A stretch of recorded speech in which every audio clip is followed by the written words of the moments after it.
महावीर भगवान की जय। बोलिए अनंतानंत सिद्ध परमेश्वरी भगवानों की जय। बोलिए आचार्य भगवत श्री चारित्र चक्रवर्ती शांति सागर जी महाराज की जय। बोलिए प्रद्युम्न कुमार की जय। बोलिए आचार्य भगवान श्री सोम कीर्ति जी महाराज की। हम लोग प्रद्युम्न कुमार चरित्र का स्वाध्याय कर रहे हैं। बहुत अच्छे से हम लोग इसको पढ़ रहे हैं और आचार्य सोम कीर्ति कृत जो ये प्रद्युम्न कुमार चरित्र है उसका वाचन करते हुए जो जो भी इस ग्रंथ में शब्दों का प्रयोग हुआ है उनको भी समझते हुए हम धीरे धीरे आगे बढ़ रहे हैं। हम सभी का कल्याण हो, हमें भी प्रद्युम्न कुमार की भांति निर्वाण की प्राप्ति हो, ऐसी भावना के साथ आज का स्वाध्याय हम लोग प्रारंभ करने जा रहे हैं। सभी लोग हाथ जोड़ लेंगे। सबसे पहले मंगलाचरण करेंगे। ओम नमः सिद्धेभ्यः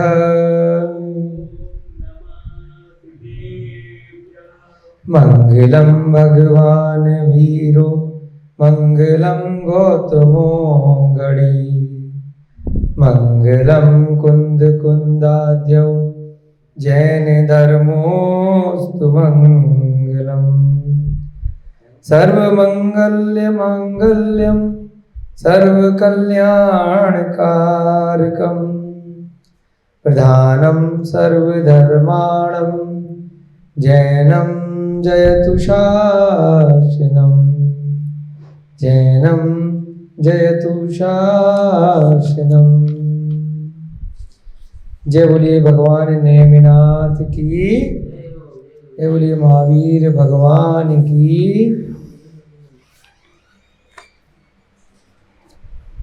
अभी तक की कक्षा में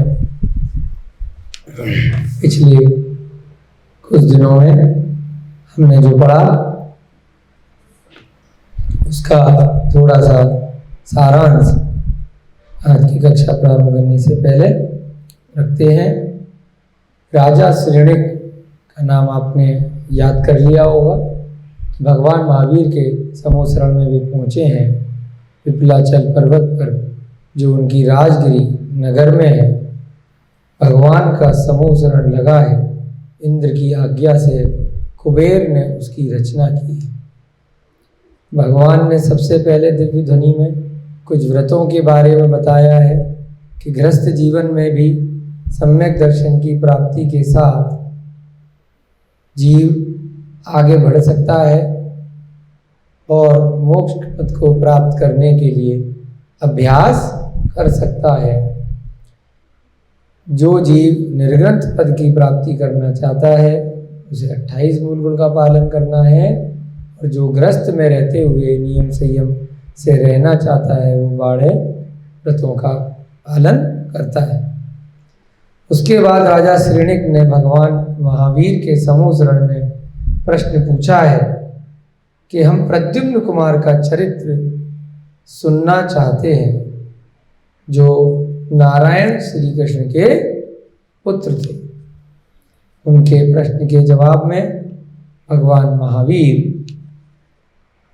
प्रद्युम्न की कथा प्रारंभ करते हैं और बताते हैं कि द्वारका नगरी किस प्रकार की थी, वह किस स्थान पर थी, आर्यखंड कहाँ है, जम्बूद्वीप कहाँ है, भरत क्षेत्र कहाँ है, स्वयं भूर्वण समुद्र कहाँ है। ये सब चर्चा हमने थोड़ी थोड़ी पिछली कक्षा में आपके समक्ष रखी थी। आर्यखंड के अंदर सौराष्ट्र नाम के स्थान पर एक द्वारका नगरी जो इंद्र की आज्ञा से कुबेर ने जिसकी रचना की थी, समुद्र से घिरी हुई है। समुद्र के अंदर ऐसी वो द्वारका नगरी है। इतनी सुंदर है कि मानो स्वर्ग की अलकापुरी को फेल कर रही। उसके बाद नारायण श्री कृष्ण के बारे में भगवान के मुख से उनकी महत्ता आई कि किस प्रकार से वे पराक्रमी थे। उन्होंने बचपन में ही जरासंध इत्यादि का नाश किया, बहुत सारे जो दुष्ट राजा थे उनको हराया। उसके बाद द्वारका नगरी में पहुंचे। दिग्विजय की चर्चा कल की थी कि जो चक्रवर्ती होते हैं वो 6 खंडों के राजा होते हैं और जो अर्ध चक्रवर्ती होते हैं यानी नारायण होते हैं वो 3 खंडों के राजा होते हैं। भरत क्षेत्र के 6 भाग आपको बताए थे। उसके मध्य भाग में एक पर्वत होता है जिसका नाम होता है विजयार्थ पर्वत। विजयार्थ पर्वत की जो सीमाएं होती हैं उनमें विद्याधर आदि राजा रहा करते। अब विद्याधर कौन होते हैं? सुना है आपने? क्या होते हैं विद्याधर?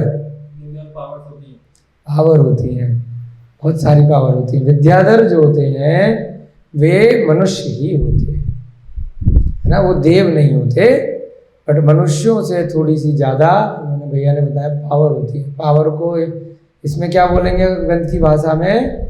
रिद्धियाँ होती हैं। हाँ उनके अंदर असीम शक्ति होती है, अपना रूप बदल सकते हैं, है ना, कई सारे रूप बना सकते हैं। तो वो सब कहाँ रहते हैं? विजयार्थ पर्वत की श्रेणियों में है। वो रिद्धि प्राप्त करी थी उन्होंने तप के माध्यम से। कुछ जीव ऐसे होते हैं जो अपने पुण्य कर्म से उस स्थान पे पैदा होते हैं।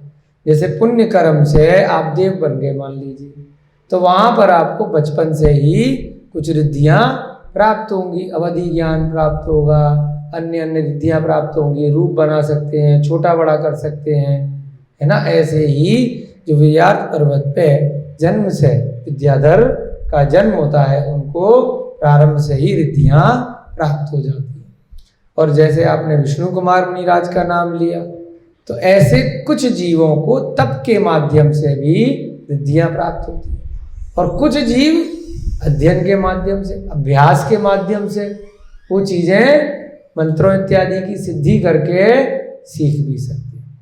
तो क्यों इस चीज का वर्णन किया? क्योंकि अब धीरे धीरे आएगा ये सब वर्णन इसमें, है ना। 3 खंडों के राजा किसको बताया? नारायण। और 3 खंड जब पूरे हो जाते हैं तो ऊपर कौन सा स्थान होता है?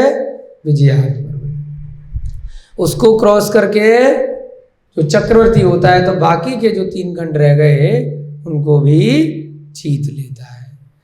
तो रावण इत्यादि थे, उनकी भी कथानक आपने कहीं कहीं सुनी होगी। तो वो भी क्या थे? विद्याधर थे, विद्याधरों के राजा थे। हनुमान थे, सुना है ना, पवन पुत्र हनुमान उड़ के जाते थे, है ना। तो वो उड़ के कैसे जा रहे हैं? इन्हीं रिद्धियों के कारण से जा रहे हैं उड़ के। तो वो भी विद्याधर थे। वाली सुग्रीव आदि थे, ये सब क्या थे? उड़ सकते थे हवा में, है ना, और कभी रूप भी बदल लेते थे। कई बार आपने सीरियल वगैरह में भी देखा होगा कि कोई जादू से रूप बदल लेता है ना। एक बार पहले बहुत टीवी सीरियल आता था, चंद्रकांता उपन्यास था, तो उसमें भी अय्यार बोलते थे। आपने तो पता नहीं देखा है नहीं देखा, हम जब 10-15 साल पहले 20 साल पहले की बता रहे हैं। तो वो सब विद्याधर की तरह ही थे। एक कथानक बनाया उन्होंने भी कहीं ना कहीं से लेके इधर उधर से, वर्तमान समय की अपेक्षा कि रूप बदल के किसी का भी रूप बना लिया। जैसे यंत्रों इत्यादि में विद्याएं होती हैं, ऐसे ही विद्याधरों में भी होती है। अब फर्क क्या है कि विद्याधर जो होते हैं वो मनुष्य होते हैं, है ना। तो इसका मतलब जो मनुष्यों को सुख दुख है वो उन्हें प्राप्त हो सकते हैं। दूसरा, जैसे मनुष्य उपक्रम करके मेहनत करके मोक्ष को प्राप्त कर सकता है, वैसे ही विद्याधर भी मोक्ष को प्राप्त कर सकते हैं। देव नहीं कर सकते। देव और मनुष्यों में क्या फर्क है? कल भी बताया था ना, कि अपन लोग देवों की पूजा करते हैं और देव मनुष्य बनने की, कि कब हम मनुष्य बनेंगे और कब जो है हमें मोक्ष प्राप्त होगा, जो सम्यक दृष्टि देव है। परंतु विद्याधर में क्या फायदा है कि विद्याधर मनुष्य जो है वो उसी भव से अगर सही क्षेत्र काल है, सही निमित्त बन गया तो वो मोक्ष को प्राप्त कर सकते हैं। और जैसे अपन लोगों को इतने सुख दुख होते हैं तो विद्याधरों में उसकी तुलना में कम होते हैं। ये हमें इतनी भूख लगती है ना, प्यास लगती है, तो उनको थोड़ा वो सिस्टम नहीं रहता है। उनके महल इतने सुंदर होते हैं, रत्नमयी होते हैं। तो हम मनुष्य इस भाव में क्या है कि 90% समय किस चीज़ में लग जाता है, पहले पैसा कमाना, फिर उससे सामान खरीदना, घर खरीदना, खाने पीने के सामान सजोना, है ना, नौकरी ढूंढना, बच्चों की पढ़ाई के लिए, एडमिशन के लिए स्कूल फीस भरते रहना, पहले कमाते रहो फिर खर्च करते। तो ये सारी समस्याएं विद्याधरों में नहीं होती, उनको सब बढ़िया से मिलता है ना। जब महल बने बनाए मिल गए, कहीं पर भी उड़ के पहुंच जाओ तो पैसा कमाने की टेंशन नहीं होती है ना। उस हर अलग जगह पर अलग अलग दूसरी समस्याएं हो जाती हैं। जैसे स्वर्गों में भी समस्याएं, भाई मैं छोटा देव हूँ, ये बड़ा देव है, ये मुझे क्यों आज्ञा दे रहा है, मुझे अपना नौकर क्यों बना रखा है। अब देवों में भी क्या होता है, भाई किसी को चलो भाई हाथी बन जाओ, हम तुम्हारी सवारी करेंगे छोटे देव से। जैसे यहाँ होता है भाई गाड़ी चलाओ, है ना, जो मालिक होता है वो कहेगा भाई गाड़ी चलाओ, मेरे साथ ये करो, मेरे साथ वो करो। ऐसे ही स्वर्गों में भी कैटेगरी है, कहेगा भाई चलो हाथी बन जाओ, घोड़ा बन जाओ, आज हमें वहाँ जाना है। तो स्वर्गों में वाहन अपनी तरह नहीं होते, जो वाहन भी होते हैं वो देवी वाहन बनते हैं।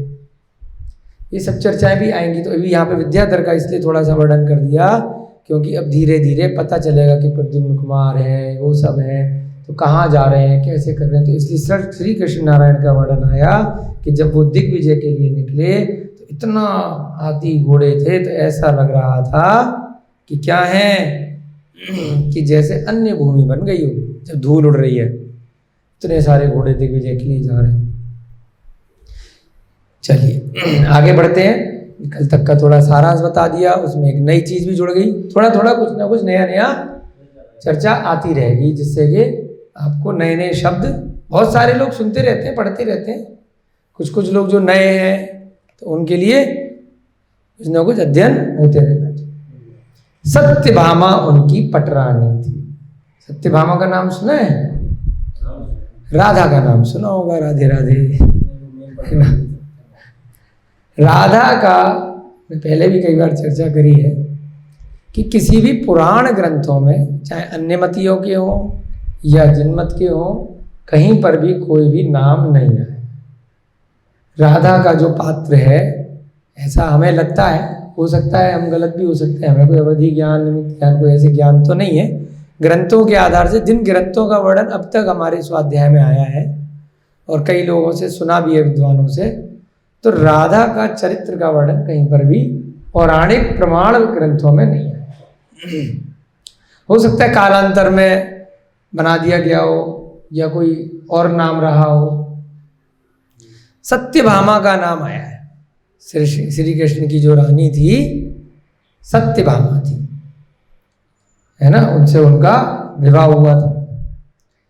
पटरानी का मतलब क्या होता है? पहले राजा महाराजा जो होते थे उनकी बहुत सारी रानियां होती थी, और चक्रवर्ती की कितनी रानियां होती थी? 96,000। और अर्ध चक्रवर्ती की है, अर्ध चक्रवर्ती की 22,000 होती है शायद, और आएगा इसमें वर्णन, चेक कर लेंगे, है ना। तो उनमें पटरानी का मतलब क्या होता है? जो मुख्य रानी होती है। कितनी होती है अर्ध चक्रवर्ती की? 16,000 रानी होती है उनकी। तो उनमें मुख्य जो होती है, अब इतनी रानियां भाई एक नहीं झेली जाती है आज के समय में। क्या होता है, इनका वैभव इतना होता है, तो कहीं गए तो इकट्ठी पुत्रियां जो राजा होते हैं बड़े बड़े, कि भाई मुझे आपसे ज़्यादा योग्य अपनी पुत्रियों के लिए कोई समझ में नहीं आ रहा, तो आप इनसे विवाह कर लीजिए। तो इस प्रकार से राजा महाराजा बड़े बड़े जो होते हैं, अच्छे राजा होते हैं, तो अपनी पुत्रियों का विवाह जो श्रेष्ठ राजा होते हैं उनसे करा दिया करते हैं। तो उन सबके भी अलग अलग महल होते हैं, इतना स्थान होता है, इतना वैभव होता है कि उनको पैसा कमाने की, इनका खर्चा कैसे निकालेंगे, इनके डायमंड कैसे लाएंगे, ज्वेलरी कैसे लाएंगे, तो इतनी चिंता नहीं होती उनको, है ना। कहाँ से पैसा आएगा, क्या आएगा, सब पुण्य से सब होता है अपने यहाँ। हाँ बस, जिस नगर में भैया कह रहे हैं श्रीपाल जिस नगर में जाता था वहां शादी हो जाती थी, ऐसे ही इनमें चरित्रों में वर्णन आएगा। तो मुख्य रानी होती है, उनके नाम फेमस ज्यादा होते हैं। तो उनमें क्या थी, सत्यभामा श्री कृष्ण की पटरानी थी। शीलवती स्त्रियों में उसका अग्रगण्य स्थान था। शीलवती स्त्री का मतलब ने कल पढ़ा था ना, गृहस्थ जीवन में भी ब्रह्मचर्य का पालन किया जा सकता है। जो स्त्री या पुरुष जहाँ विवाह हो गया उसके अन्यथा इधर उधर ध्यान नहीं देते, इधर उधर गमन नहीं करते, तो उनको क्या बोलते हैं, शीलवान पुरुष या शीलवती स्त्री। तो इसका भी बहुत महत्व होता है। भले ही आपकी 16,000 रानियां हो या 96,000 रानियां हो, तो उनके अलावा इधर उधर नहीं देखना, है ना। ऐसे ही किसी स्त्री का जितने पति हैं उनके अलावा नहीं देखना, जो उस समय के अनुकूल जितना जिससे उसका विवाह हो गया है ना, उसके बाहर धर्म के अनुसार विवाह कर लिया, उसके बाहर उसको नहीं देखना। तो उसे क्या बोलते हैं, शील होना, शीलवती। उसके बाद भी उनका गृहस्थ जीवन का एक तरह से ब्रह्मचर्य माना जाता है। तो उनका बहुत प्रमुख स्थान था। किनकी बात हो रही है, सत्यभामा की। अपनी सुंदरता, भाव भंगिमा एवं रूप संपदा में वह देवांगनाओं को भी परास्त करती थी। इतनी सुंदर थी सत्यभामा, है ना, कि देवांगनाएं भी उनके सौंदर्य के आगे फेल हो जाती। वह कभी कभी अभी अपने पति देव से, और उनके पति देव कौन है, सत्यभामा के श्री कृष्ण, प्रार्थना करती थी कि हे स्वामी, आप मुझे लक्ष्मी की उपमा क्यों देते हैं। क्या प्रार्थना करती थी कि लक्ष्मी बोलते थे श्री कृष्ण, सत्यभामा को क्या बोलते थे, अपनी लक्ष्मी बोलते थे। अब वो पूछती है कि आप मुझे लक्ष्मी क्यों बोलते हैं स्वामी। कारण लक्ष्मी चंचला है, पर मैं तो कभी चंचल नहीं होती। सत्यभामा श्री कृष्ण जी से पूछती है कि हे स्वामी, आप मुझे लक्ष्मी क्यों बोलते हो। आजकल लक्ष्मी के पीछे सब भागते रहते हैं ना, दीपावली पे भी और दीपावली के अलावा भी, कि भाई लक्ष्मी आए, लक्ष्मी आए। धन को लक्ष्मी की एक संज्ञा दी है, धन लक्ष्मी, है ना, कि लक्ष्मी तो चंचल होती है, यानी एक स्थान पर कभी भी ठहरती नहीं है। और मैं तो यहीं ठहरी हुई हूँ जब से शादी हुई है आपसे, है ना, मैं तो चंचल नहीं हूं, तो आप मुझे लक्ष्मी क्यों बोलते हो। अब यहां वर्णन आया कि सत्यभामा जो थी एक विद्याधर की पुत्री थी। अभी आपको विद्याधर की बात इसलिए बताई थी, है ना, कि कुछ कुछ आगे बातें आएंगी तब आप पूछोगे। तो अब वहां पर भी चर्चा आई थी, भाई 3 खंड के राजा थे, तो आपको वहीं बता दिया, विद्याधर की पुत्री थी सत्यभामा। तो जन्म से ही जो विद्याधर होते हैं उनको रिद्धियां रहती हैं। तो अब जो उस स्थान पे पैदा होता है तो उसको भी कुछ ना कुछ रिद्धियां होके पैदा होता है। चंद्रमा कलंकी है, किंतु वह रानी सदा निष्कलंक थी। चंद्रमा को कलंकी की संज्ञा क्यों दी, दाग है, एकदम श्वेत होते हुए भी, इतना सुंदर होते हुए भी चंद्रमा में बीच बीच में काले काले धब्बे होते हैं। जैसे क्या करते हैं कि नजर नहीं लग जाए तो टीका कर देते हैं ना, है ना, काला टीका कर दिया। तो ऐसे ये मान लीजिए चंद्रमा को नजर नहीं लग जाए तो उसको कलंक लगा दिया थोड़ा थोड़ा सा। ये सब प्राकृतिक है, ऐसे ही बनाया गया है चंद्रमा को, है ना, अपने आप बने हुए प्राकृतिक चीज है। अकृत्रिम बोला है कि किसी ने नहीं बनाया, ना चंद्रमा कभी बनने वाला है ना नष्ट होने वाला है, अनादि काल से वैसा ही है। जो तीन लोक का जितना भी स्वरूप है, सूर्य, चंद्रमा, पृथ्वी, तारे इत्यादि जैसे हैं वैसे ही है और अनंत काल तक वैसे ही रहेंगे। वर्तमान के कुछ व्यवहारिक जो विद्वान हैं, जिनको हम वैज्ञानिक बोल देते हैं, कोई वैज्ञानिक कह देता है कि 2 बिलियन वर्ष तक है चंद्रमा, कोई 5 कहेगा, कोई 50 कहेगा। किसी की अपनी आयु तो इतनी है नहीं इस भव में, जो जाके चेक करेगा कि उसने सही बोला था कि गलत बोला था। वो भी बोल के चला जाएगा, उसे भी 2-4 प्राइज मिल जाएंगे कि कुछ गणना करी होगी जी, बड़ी बड़ी उसने कैलकुलेशन करी होंगी कंप्यूटर पे, हाथ से बन गए विद्वान, बन गए प्रोफेसर। तो वो सारे प्रोफेसर भले ही वर्तमान समय में विद्वान हो, लेकिन सबसे बड़ा प्रोफेसर कौन अभी वर्तमान काल में जिनके ग्रंथ चल रहे? भगवान महावीर। भगवान महावीर से बड़ा कोई भी वैज्ञानिक ना है अभी इस काल में, ना कोई प्रोफेसर। तो उनकी वाणी जो अनवरत हमारे पास आ रही है, अगर उसमें और किसी दूसरे विद्वान की वाणी में कुछ डिफरेंस है तो आप उसको समझने का प्रयास कीजिए। अपने जो भी मति श्रुत ज्ञान आपके पास में है, कंपैरिजन कीजिए, समझ में आएगा कि कौन श्रेष्ठ है। तो क्या बताया यहाँ पर कि चंद्रमा कलंकी है, परंतु वह रानी सदा निष्कलंक थी, उस पर कोई भी कलंक नहीं लगा सकता था। कौन सी रानी? सत्यभामा। इसलिए चंद्रमा की उपमा उसे नहीं दी जा सकती। चंद्रमा की उपमा भी नहीं देते थे उसको, श्री कृष्ण जी थे कि तू चंद्रमा जैसी सुंदर है ना, क्योंकि उसमें भी दाग है।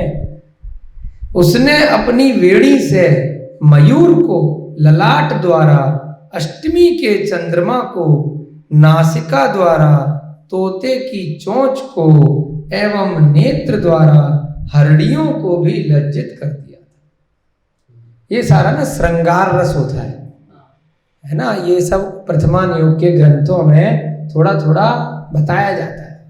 उसके लिए भी आचार्य महाराज से कभी प्रश्न आया कई ग्रंथों में, जब हम पढ़ाई करते हैं कि भाई कि सीधे मुद्दे की बात पे कोई मुनि महाराज है, आचार्य विद्वान है, जो कथानक चल रहा है सीधे सीधे क्यों नहीं आते, इतना भूमिका क्यों बनाते हैं कि क्षेत्र कितना सुंदर था, रानियां कैसी थी, है ना, उनका रूप सौंदर्य लावण्य कैसा था, इतना क्यों श्रृंगार रस डाला जाता है। तो उसके उत्तर में, है ना, हरिवंश पुराण इत्यादि में आया वर्णन कि उन्होंने जवाब दिया कि लोगों को धर्म में जोड़ने के लिए पहले उनको क्या चाहिए? इंटरेस्ट चाहिए, जिससे कि वो फिल्में दूसरी जो देखने जाते हैं, क्यों देखने जाते हैं? कि वैराग्य जैन धर्म में बताया, बाकी धर्मों में क्या बताया, यही सब चीजें। तो उसमें उनका इंटरेस्ट आता है कि उसकी कितनी रानियां थीं, उसकी कितनी पुत्रियां थीं, उसने कितने शादी से पहले कितने चक्कर चलाए और कितने युद्ध लड़े, बाद में कैसे जीता, किसको हराया, इंटरेस्ट आता है उसमें, है ना। क्षेत्र कितना सुंदर था, है ना, स्त्रियां कितनी सुंदर थी, ऋतुएं कितनी अच्छी थी। तो इंटरेस्ट जगाने के लिए धीरे धीरे ये सारी बातें आचार्य महाराज बहुत चतुर होते हैं। जैसे उस दिन बताया था ना, गुड़ के अंदर कड़वी दवाई खिलाई जाती है, तो ये सब गुड़ है कि थोड़ा, अरे यार ये सारी बातें अगर आचार्य इन ग्रंथों में नहीं डालेंगे तो व्यक्ति का एक मनुष्य भव में एक थोड़ा थोड़ा एक बाय डिफॉल्ट ध्यान रहता है कि इधर उधर जाएगा। तो ये केवल सीधे मुद्दे की बात होगी कि भाई मुनि महाराज बन गए और जाके ध्यान लगाया और प्रवचन दिए जा रहे हैं, आत्मा आत्मा की बात करे जा रहे हैं, तो वहां तक पहुंचेगा ही नहीं। कोई कोई जीव तो पहुंच जाएगा, बाकी के जीव अन्य तरीके से अन्य अन्य ग्रंथों का या अन्य अन्य फिल्मों का, अन्य अन्य जो चौपाल लगती हैं वहां के लोग जो डिस्कशन किया करते हैं, वहां जाके बैठेंगे 99% लोग, और वहां जाकर उन्हीं चक्रों में फंस के इस संसार के चक्रों में फंसे रह जाएंगे। तो उन लोगों का भी ग्रंथों में आचार्यों ने ध्यान दिया है कि पहले वो जो लोग हैं वो भी इंटरेस्ट बनाए कि यहाँ पर भी वो सारी बातें हैं, है ना, स्थान की चर्चा, ऋतुओं की चर्चा, स्त्रियों की चर्चा, सब बातें इन ग्रंथों में आएंगी। और फिर आएगा कि इन सबको छोड़ करके अब आपको कड़वी दवाई दी जाएगी। ठीक है, कई लोगों की शंका होती है कि इसमें हमें क्यों टाइम खराब किया जा रहा है, कि वो कितनी सुंदर थी, कैसी थी, क्या थी। तो इसलिए किया जा रहा है। अब यहाँ श्रृंगार रस में बताया गया कि अपनी वेड़ी से मयूर को, यानी मयूर को भी फेल करती थी सत्यभामा। मयूर माने मोर, पिकॉक। मयूर सबसे ज्यादा सुंदर पक्षी बताया जाता है, भारत का तो राष्ट्रीय पक्षी है। उसके जो पंख होते हैं उससे क्या बनती है, पीछी बनाई जाती है, जो स्वतः वो मोर अपने आप छोड़ देते हैं, है ना। इस पे भी कई बार प्रश्न आता है कि भाई क्यों पीछी का प्रयोग करते हैं, है ना, कहीं मोरों को मारा तो नहीं जाता उसके लिए। तो इसके लिए भी अभी कुछ साल पहले एक संस्था है WWF भारत में, वर्ल्ड वाइड फंड, उन्होंने रिसर्च कराई। तो रिसर्च में आया कि भाई मोर को उसके लिए मारा नहीं जाता, क्योंकि जो पंख है, मोर पंख जो गिर जाता है, जब स्वतः गिरेगा तभी वो बांध पाएंगे। और अगर उसको जबरदस्ती निकालेंगे तो क्या होगा, जबरदस्ती निकालने पे क्या हो जाएगा कि वो पंख कच्चा रह जाएगा, तो वो बनेगा ही नहीं, है ना। तो मोर पंख के लिए जो पीछी बनाने के लिए मुनि महाराजों की जो मोर पंख का प्रयोग किया जाता है, वो सब कैसा होता है, स्वतः मोर छोड़ता है।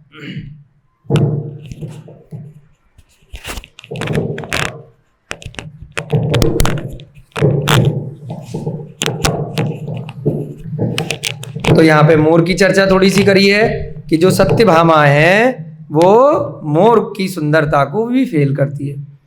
ललाट इसको बोलते हैं, ललाट द्वारा अष्टमी के चंद्रमा को, अब अष्टमी का क्या होता है, जो 15 दिन का पक्ष होता है, तो अष्टमी लगभग आधे पे आती है ना। 15 के आधे वैसे तो 7.5 होते हैं, है ना, लेकिन अष्टमी का जो चंद्रमा है वो हाफ चंद्रमा हो जाता है, अर्धचंद्राकार। तो माथा एक तरह से कैसा होता है, अर्धचंद्राकार टाइप का होता है। तो एक उपमा दी है, ये नहीं है कि चंद्रमा के बराबर होगा, उपमा देने के लिए, श्रृंगार रस के लिए, कि अर्धचंद्रमा को भी उसका माथा फेल करता था, इतनी सुंदर थी सत्यभामा। नासिका द्वारा, नाक द्वारा तोते की चोंच को, तोते की चोंच कितनी सुंदर होती है, उसको भी फेल कर रही है अपनी नाक से, इतनी सुंदर नाक है उसकी। नेत्र द्वारा हरिणियों को, हरिणी यानी जो फीमेल वाली हिरन होती है, हिरन और हरिणी, तो हरिणी को आंखों से फेल कर रही है। कहते हैं कि हरिणी के नेत्र बहुत सुंदर होते हैं, तो ऐसे ही उससे भी ज़्यादा सुंदर नेत्र थे सत्यभामा के, तो उनको भी लज्जित कर देती थी, यानी कि लज्जा हो जाए, कि वो भी शर्म महसूस करें कि हमसे भी सुंदर कोई स्त्री इस जगत में है। हमारी धारणा है कि उसकी समता न कर पाने से ही हरिणियाँ नगर को त्याग कर वन में रहने लगी थीं, है ना। ये सब बातें एक उपमा देने के लिए बताई जाती हैं कि ऐसा लगता है कि हरिणियाँ उस रानी से जल कर के कि भैया हमसे भी बहुत सुंदर यहाँ पर कोई रानी है, हम जा कर के वन में रह लेते हैं, इस नगर में नहीं रहते। उसने अपनी दंतावली से कुंद की कलियों को, दांत से कुंद जो पुष्प होते हैं उनकी कलियों को, अधरों से बिंबा फल को, कंठ से शंख को, शंख की ध्वनि होती है ना, तो कितनी मधुर होती है जब शंख का वाचन किया जाता है, तो उसके आवाज से शंख को भी फेल कर दिया था। उरोजों से नारियल को विचित कर दिया था। तो ये सब उपमा दी गई है कि किस प्रकार से सत्यभामा कितनी सुंदर थी, कि जगत में जितनी जितनी सुंदर चीजें हैं वो भी उसके आगे फेल हो रही थी। तो जब ये चीज़ पढ़ते हैं तो मन में आंख बंद करके या खोल के भी हमें वो चीज़ ध्यान आनी चाहिए कि अरे वाह कि कितना सुंदर शरीर, और जब आगे बढ़ेंगे वो भी मर गया। अब मुद्दे की बात क्या आएगी आगे कितना सुंदर शरीर। अभी जैसे कोई हीरो हीरोइन बन जाते हैं, है ना, या कोई आपको कोई स्त्री दिखाई देती है, आप है ना, उसके पीछे थोड़ा ध्यान आकर्षित होता है। तो इतना, ये तो स्वर्ग की देवांगनाओं को भी फेल कर रही है। और वो भी क्या हुआ, आता है ना जो अपन बारे भावना पढ़ते हैं, कहाँ गए चक्री जीता जिन रावण मारा, कहाँ गए सत्यभामा और ये सब, है ना, ये सब कहाँ गए। इतने सुंदर सुंदर, इतने रूपवती लोग सब चले गए। एक ना एक दिन अपने को भी जाना है शरीर छोड़ के। कितने दिन का सौंदर्य, कितने दिन का लावण्य, जब तक युवावस्था है तब तक है। कोई एक रोग लगा, उसके बाद फिर हॉस्पिटल में पहुंचे और शकल का क्या होगा कुछ नहीं पता, शरीर का क्या होगा, है ना।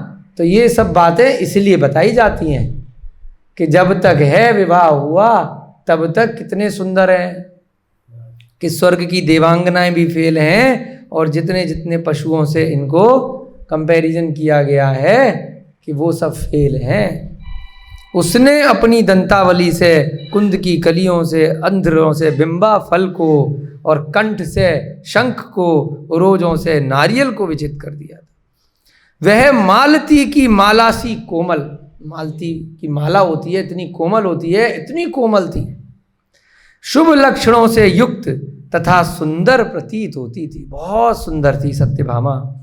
उसने कटी की छीड़ता द्वारा सिंघनी को, है ना, सिंह की भी जो फीमेल होती है सिंघनी होती है, उसको भी फेल कर दिया। नितंबों की स्थूलता द्वारा पर्वत की सघनता को, है ना, शरीर के एक एक अंग का वर्णन कर रहे हैं, पर्वतों की सघनता को, और जंघाओं की सुकंचड़ता से कदली स्तंभ पर विजय पाई थी। जंघाएं से भी उसके दोनों चरण कमल रक्तिम, कोमल एवं शुभ लक्षण की रेखाओं से युक्त थे, है ना, चरण भी कितने सुंदर थे। उसकी देह यष्टि कोमल थी, पर गति गजराज के सदृश थी। उसकी देह यष्टि कितनी थी, बहुत कोमल थी, और हाथी के समान गति थी। क्या मतलब, हाथी कैसे चलता है, धीरे धीरे। तो सुंदर स्त्रियां भागती नहीं है ज़्यादा तेज, धीरे धीरे चलती हैं। भाग भाग के तो वो महल में भागती रहेगी फिर इधर से उधर, धीरे धीरे, है ना, धीरे धीरे चलती थी सत्यभामा गजराज की तरह। वह शास्त्रार्थ में साक्षात सरस्वती की भांति कुशाग्र थी। इतनी सुंदर स्त्री होने के बाद भी ग्रंथों का स्वाध्याय बहुत अच्छा था, जिन धर्म में परिपूर्ण आस्था थी, सरस्वती के समान थी। जब शास्त्रों की बात आई तो, है ना, जैसे सरस्वती, जैसे सरस्वती को किससे कंपैरिजन किया, ज्ञान की देवी से, लक्ष्मी को धन से। तो शास्त्रों के ज्ञान में सरस्वती के समान कुशाग्र बुद्धि थी। महाराजा श्री कृष्ण ने पटरानी सत्यभामा के साथ आनंद से सुख भोग किया। क्या किया, आनंद के साथ रहते थे। जैसे शिव को पार्वती, इंद्र को इंद्राणी प्रिय थी, वैसे ही कृष्ण को सत्यभामा।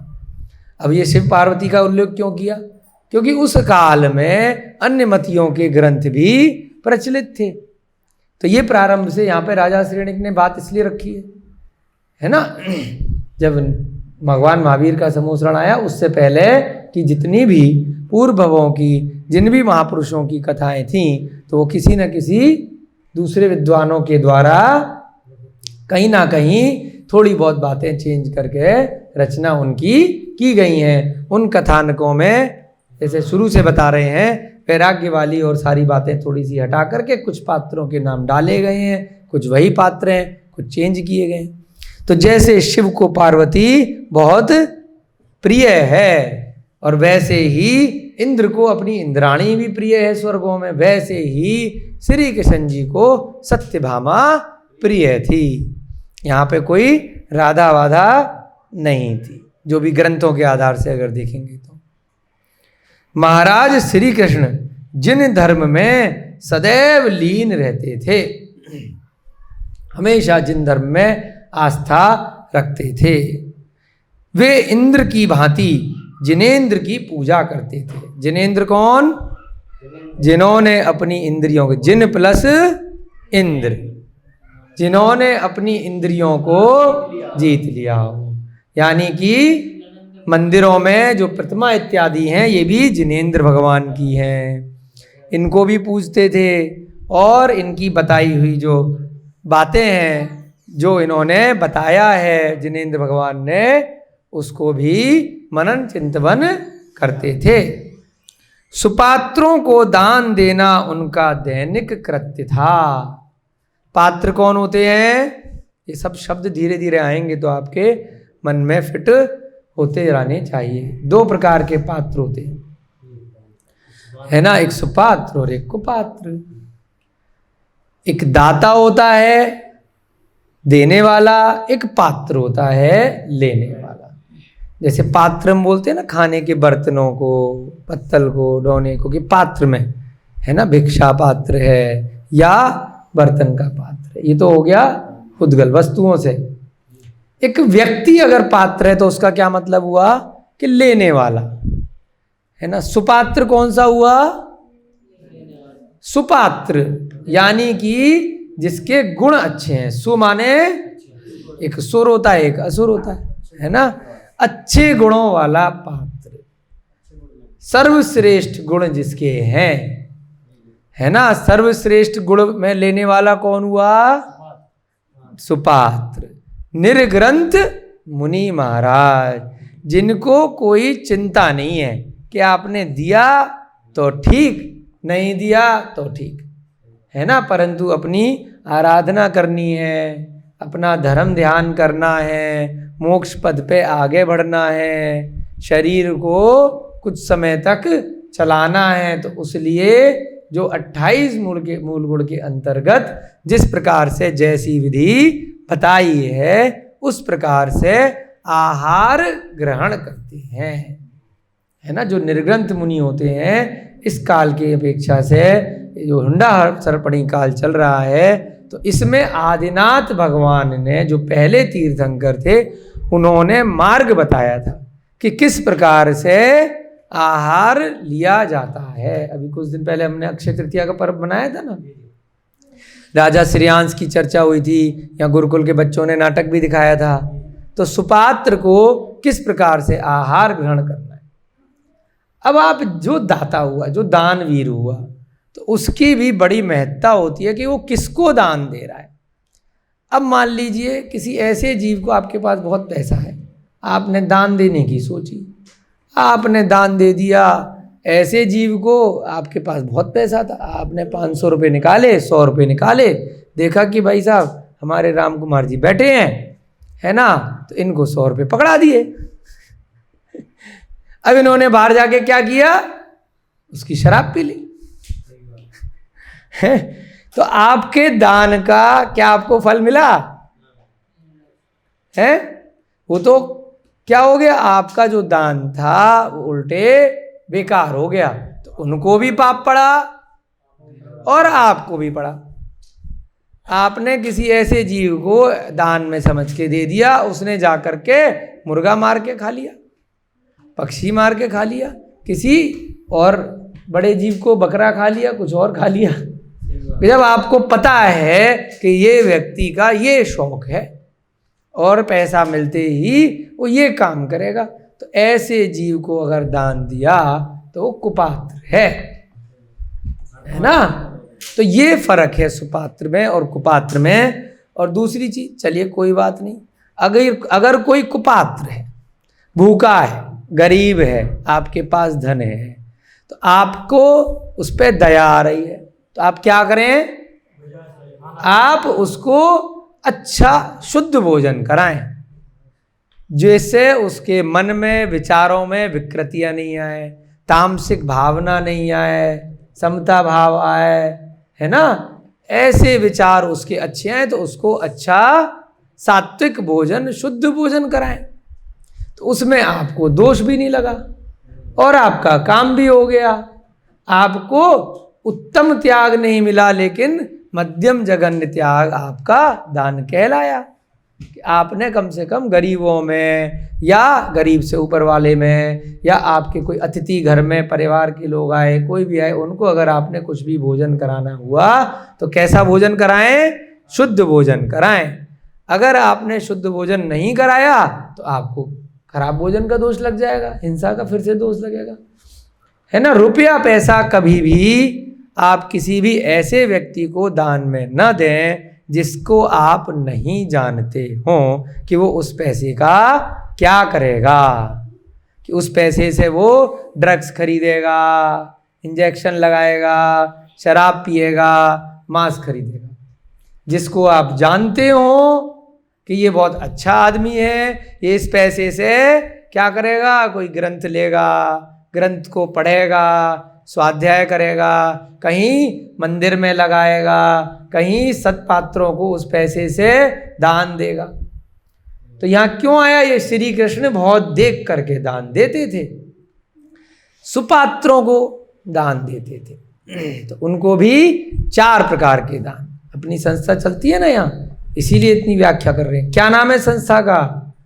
अभय दानम। दूसरी संस्था का ज्ञान दानम। तीसरी संस्था का औषध दानम। चौथी संस्था का आहार दानम। तो ये सब सभी के अंदर कैटेगरी आती है, श्रेणी आती है कि उत्तम, मध्यम और जघन्य। उत्तम किसको देंगे? चारों चीजें जो अपनी चर्या का पूरी तरह से पालन कर रहे हैं, 28 मूल गुणों का पालन कर रहे हैं, ऐसे निर्ग्रंथ साधु को, सच्चे साधु को आहार देना, औषधि उपलब्ध कराना, है ना, कि वो अपना धर्म का कार्य अच्छे से कर सकें, है ना। उनको ज्ञान देने के लिए शास्त्र देना। अगर कोई निर्ग्रंथ मुनि महाराज हैं, है ना, वो उनकी आयु ज़्यादा हो गई है, उनको रोग इत्यादि हो गए हैं, तो उनको वैयावृत्ति इत्यादि करना, भैया कह रहे आवास यानी कि उनको ठहरने के लिए स्थान देना, चतुर्मास में विहार इत्यादि करते हुए वो उपलब्ध कराना, है ना। तो ये सब अभयदान आ गया कि उनको कोई रोग हो गया तो उनको जीवन दान देना, ये सब मुनि महाराजों के लिए हो गया उत्तम। मध्यम जो उस मार्ग पे बढ़ रहे हैं, है ना, जो श्रावक हैं, विवेकवान और क्रियावान, जो धीरे धीरे उस मार्ग पर बढ़ने वाले हैं, तो उनको देना। तीसरे नंबर पे किनका आया? कि जो अन्य लोग हैं, चाहे पशु पक्षी हैं, है ना, या अन्य मनुष्य हैं, तो उनको भी दान आप दे सकते हैं, परंतु विवेक का ध्यान रखना है। जैसा अभी बताया कि उस दान का दुरुपयोग ना करें। तो इस प्रकार से क्या करते थे श्री कृष्ण जी? देख करके सुपात्रों को दान देते थे। अपनी प्रजा, ये उनका डेली का काम था, दैनिक कृत्य था। रोज आहार लगाना, रोज चौके लगाना, है ना, रोज पड़गाहन करना। ऐसी चक्रवर्ती का भरत का भी उदाहरण आया है। अपनी प्रजा का पालन करते हुए वे सदा जिनेंद्र वर्णित शास्त्रों का श्रवण करते थे। जैसे हम लोग यहाँ कर रहे हैं ना, कि भाई समय जरूर निकालो, अपने पूरे दिन प्रजा का काम करना है, उनको इतना बड़ा राज्य है, 3 खंडों का राजा है, प्रजा का ध्यान भी रखना है पुत्रवत, और साथ साथ अपने स्वाध्याय को नहीं छोड़ना है। तभी तो उसके आपके कर्मों की निर्जरा होगी ना, स्वाध्याय से तप बोला। अपनी स्त्रियों के साथ क्रीड़ा में रत रहते हुए भी सम्यक्त की ओर उनकी दृष्टि रहती थी, है ना। इतनी रानियां हैं, उनके साथ घूमने भी जाएंगे, शॉपिंग भी कराते होंगे उस समय के हिसाब से, है ना, क्रीड़ा में भी रत रहते होंगे, उनके महल में जाते होंगे, है ना, घूमने जा रहे हैं, है ना, बहुत सारी चीज़ें होती हैं। लेकिन उसके बाद भी क्या था? सम्यक तो नहीं छूटता था, सम्यक दर्शन नहीं छूटता था, है ना। सच्चे जो देवसास गुरु हैं, उन्होंने जो मार्ग बताया है उस पर अमल रहते थे। वे सुख समुद्र में निमग्न होकर भी संसार को निस्सार समझते हुए अपना समय व्यतीत करते थे। बहुत सारे जीव आपको यहाँ पर भी पंचम काल में भी मिल जाएंगे कि जिसके पास बहुत पैसा है, जिसके पास कम भी है, परंतु हमेशा स्वाध्याय का मनन चिंतन करते हुए संसार को निस्सार मानते हैं, यानी कि बिना किसी सार का है, सार माने आधार, जैसे पेड़ का सार होता है ना जिस पे वो टिका रहता है, ऐसे ये संसार है जिसका कोई भी आधार नहीं है। इसलिए इसको क्या बोला, निस्सार। कि जब जीव जन्म लेता है पता नहीं फिर कब मर जाएगा और कहाँ पैदा हो जाएगा। चतुर्गुणियों योनियों में है ना, चतुर्गतियों में और 84 लाख योनियों में परिभ्रमण करता ही रहता है। तो ये उनके मन में चलता रहता था कि कैसे कैसे ये संसार का स्वरूप है। महाराज श्री कृष्ण के बलभद्र नामक एक भ्राता थे। कौन थे? बलराम भी इनको कई जगह बोला जाता है, बलभद्र। वो भी बहुत सुंदर थे, उनकी चर्चा भी आएगी, है ना। मांगी तुंगी में हम जब दर्शन के लिए गए, यहाँ जो मांगी तुंगी नामक पर्वत है महाराष्ट्र प्रांत में, बहुत सुंदर प्रतिमा है हमारे ऋषभदेव भगवान की। तो वहाँ पर एक प्रतिमा है बलभद्र की, पहली ऐसी प्रतिमा देखी कहीं पर कि जो दीवार की तरफ मुख करके उल्टी प्रतिमा है। हाँ, कितना भैया बता रहे हैं शंकर भैया जी, इतना सौंदर्य था, इतने सुंदर थे कि बलभद्र भी जब मुनि बने, निर्गंत मुद्रा धारण करी, तो उनको मुनि अवस्था में भी देखकर स्त्रियां गिर जाती थी। कोई कुएं में गिर गई, कोई छत से गिर गई, कोई कहीं से गिर गई, देख देख करके। तो उन्होंने कहा कि मेरी वजह से इतनी जो लोगों को परेशानी हो रही है, तो मैं भाई अब अपने ध्यान लगाऊंगा, तो मैं दीवार की तरफ, पर्वत की तरफ मुख करके लगाऊंगा कि किसी का ध्यान मेरी तरफ जाए ही नहीं, चक्करबाजी नहीं। तो इस मुद्रा को बताने के लिए उनकी भी उल्टी प्रतिमा बनाई गई है। इतने सुंदर थे।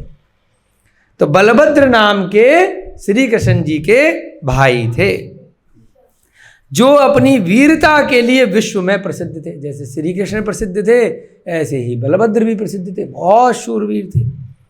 सहस्त्रों यादव वीर उनकी आज्ञा का पालन करते थे। सहस्त्रों यानी हजारों वीर उनके नीचे, जो उन्होंने बोल दिया वो आज्ञा का पालन किया करते थे। महाराज श्री कृष्ण पटरानी सत्यभामा के साथ विभिन्न मनोरम उद्यानों में क्रीड़ा किया करते थे। इतने सारे उनके उद्यान थे, 3 खंड के राजा थे, तो कभी कहीं अपनी पटरानी के साथ में वो जाया करते थे उनको घुमाने के लिए, जगह जगह के स्थान दिखाने के लिए। हम जैसे ले जाते हैं ना कि भाई चलो भाई आज दिल्ली दर्शन कराते हैं, आज उस तीर्थ पे ले जाते हैं, उस तीर्थ पे ले जाते हैं। तो ऐसे ही श्री कृष्ण जी भी सत्यभामा को धार्मिक क्षेत्रों पे, उद्यानों में, सब जगह लेके जाया करते थे। उनके यहाँ द्रुतगामी अश्व, अश्व माने घोड़े, द्रुतगामी बहुत तेज, मदोन्मत गजराज, है ना, मद उन्मत गजराज होते थे, जो हाथी थे। आज्ञाकारी सेवकों की संख्या विपुल थी। इतने सेवक थे कि जो बोल दो वो करने के लिए तैयार रहते थे। इस प्रकार सप्त विभूतियों से युक्त, यानी 7 विभूतियां प्राप्त थीं। राज्य का शासन करते हुए उन्होंने दीर्घ काल तक इस प्रकार समय व्यतीत किया कि निश्चित रूप से उस समय के बीतने का आभास ही नहीं हुआ। क्रीड़ा करते हुए, जैसे हम भी अपनी आयु, भाई पैदा हुआ बच्चा 50 साल की आयु है, किसी की 70 की है, किसी की 80 की है, 90 की है, और अधिकतम लगभग इस काल में 100 के आसपास की आयु जाती है। पूरे जीवन भर ऐसे ही लगा रहता है। पहले पढ़ता रहता है बचपन में, फिर नौकरी करता है, व्यवसाय करता है, कमाता रहता है, शादी करता है, बच्चों को घुमाता है, उनके एडमिशन कराता है, फिर उनकी शादियां कराता है, उनके बच्चे कराता है, फिर रोग हो जाता है, फिर खाट पे पड़ के चला जाता है। तो पूरा समय, चाहे किसी की करोड़ों वर्ष की आयु हो, किसी की हजारों की हो, किसी की सैकड़ों की हो, किसी की सैकड़ों से भी कम दशकों वर्षों की आयु हो, हर काल में, हर गति में जीव ऐसे ही क्रीड़ा करते हुए, स्त्रियां बनाते हुए, शादी करते हुए, बच्चे करते हुए वो कब चला जाता है उसे पता ही नहीं चलता। ऐसे ही राजा श्री कृष्ण थे, भले ही अर्ध चक्रवर्ती थे, नारायण थे, फिर भी दीर्घ काल तक समय व्यतीत करते रहे। परंतु क्या था, थोड़ा बहुत धर्म श्रवण करते रहते थे। अपने से तो बहुत अच्छे थे कि निश्चित रूप से उन्हें पता ही नहीं चला कि कब समय व्यतीत हो गया। उनके राज्य में प्रजा निर्भय होकर रहती थी। यहाँ पर क्या डर लगा रहता है कि कब कौन सी सरकार चेंज हो जाएगी, कब कौन सा नया टैक्स आ जाएगा, है ना।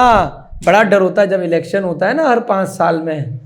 तो जैसे जो लोग लड़ते हैं इलेक्शन, उनको जीतने का या हारने का डर होता है, प्रजा को भी बहुत डर होता है हर स्टेट में और या हर राज्य में या हर देश में, कि पता नहीं कौन सा अगर गलत राजा आ गया या अच्छा राजा भी हमने सोचा था अच्छा आ गया, लेकिन वहाँ बैठ के उसने अगर गलत कार्य किए, हमारे ऊपर अत्याचार किया, या उसने जो डिसीजन लिए, जो उसने निर्णय लिए, वो अगर सही नहीं बैठे, है ना। कई जगह, कई राज्यों में, कई देशों में विपत्तियाँ चल रही है ना। अभी यूक्रेन में चल रही है, कोई कहते हैं श्रीलंका में भी चल रही है, अलग अलग, कहीं अफगानिस्तान में, कहीं किसी राज्य में, कभी चाइना में।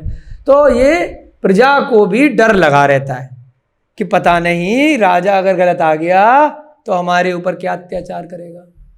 भाई जैसे पहले कभी बताते हैं मुगलों का राज्य अपने देश में हुआ, कभी, है ना, फिर अंग्रेजों का राज्य हुआ अलग अलग देशों में, कहीं पुर्तगालियों का राज्य हुआ, कहीं किसी और अलग अलग समय पर, अलग अलग काल में अलग अलग लोगों ने राज्य किया, तो प्रजा डरती है। परंतु श्री कृष्ण के राज्य में क्या था कि सब टेंशन फ्री थे, निडर थे कि हमारा राजा बहुत अच्छा है, हमारा उपकारी है। उनका राज्य प्रजा के हित के लिए था। ये नहीं कि वर्तमान के समय में खाली अपने परिवार हित के लिए जो राज्य करता है, नेता बनता है, अपने परिवार का या सगे संबंधियों का, या जो उससे शुरू से लोग जुड़े हुए हैं, जो उसकी चापलूसी कर रहे हैं, उन्हीं का हित देखते हैं, उन्हीं को दिलवाते हैं काम, टेंडर या कोई भी ऐसी चीज़ें कि जो उनके आगे पीछे घूमेगा और अगले इलेक्शन में उनकी फिर जिताने में मदद करेगा, फिर पैसा लगाएगा, धन लगाएगा। परंतु उस समय क्या था, सभी प्रजा का हित करते थे श्री कृष्ण। ये नहीं कि जो मेरा खास है बस उसका हित करना है।